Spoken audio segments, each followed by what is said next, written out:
And with Tyson Gay out of the meet, a lot of pressure falls on his teammate Wallace Spearmon in the men's 200-meter dash. You might notice that he has the American record and collegiate and meet records for this race by virtue of the fact that he ran them in his heat earlier today. There he is on the inside, Wallace Spearmon in lane 3. Not the best lane that he could be running in, but certainly good enough. Look at how he keeps his form. It just flies along. Tall, angular, just has had a terrific couple of years down here at Arkansas, and his dad was also a star in 1984 in this team. And just an amazing, amazing performance. America's loaded with high quality sprinters. I don't know if I've ever seen such depth among freshmen and sophomores, Dwight. 1 freshman and 3 sophomores in this final. Xavier Carter, the freshman at LSU, but this is the man, Wallace Spearmon Jr.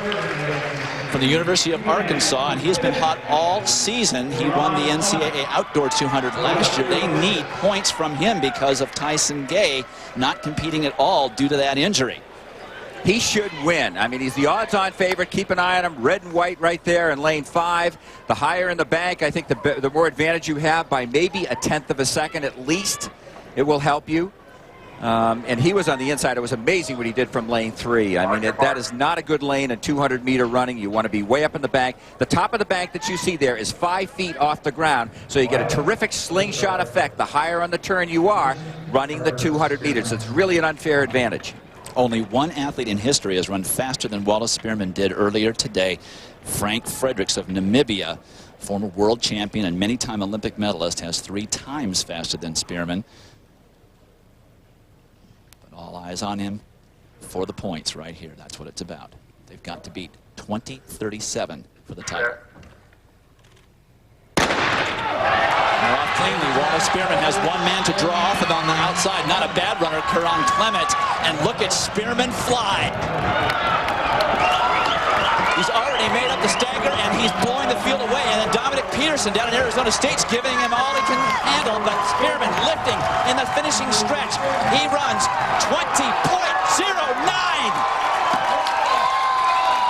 That will be the 2nd fastest time in history. It's been corrected to 2010. That is a tie for the 2nd fastest time in history.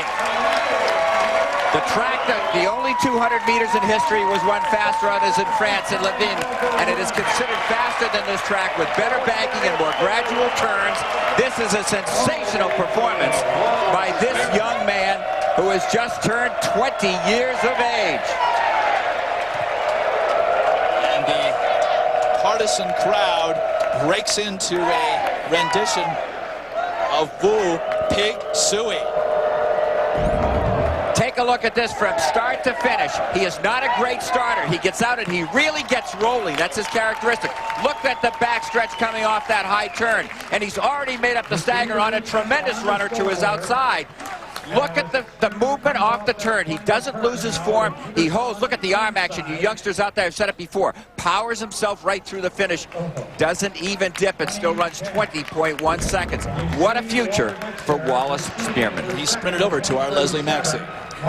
Wallace, certainly you have the home court advantage here, but what is it about this track specifically that allows you to run so fast? I guess, you know, being at home, having my fans here, family, you know, training every day. It's a fast track. Training every day. I talked to a little bird. He said you actually were telling guys in practice to get up. Has that made the difference for you this year? Not really. I mean, I had a fall this year. That helped a lot. And just working with Coach Bromley and Tyson, Omar Brown. Well, I want to go for a prediction here. Going outdoors, translate this time for me. I have no idea. I don't know time. Really fast. Congratulations. Thank you. Well, I don't know if they'll be calling him Junior anymore.